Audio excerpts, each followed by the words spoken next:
Hello friends, in this video I will show you how to resize all columns and rows equally. So simple and easy way.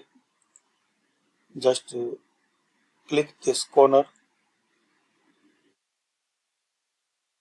Now you will see all columns and rows are selected. Now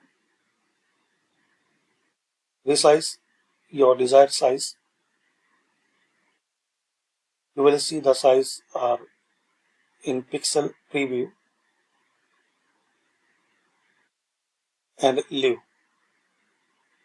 Similar way you can resize rows equally in just one click. Now click anywhere. So very simple and easy way. Just guys, select this corner arrow.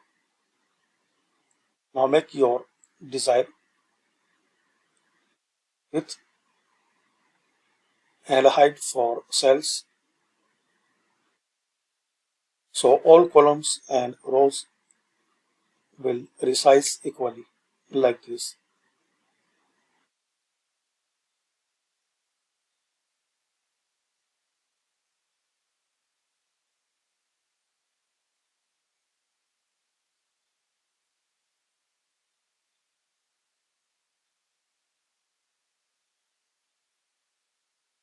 So thanks for watching. Share, like and subscribe this channel.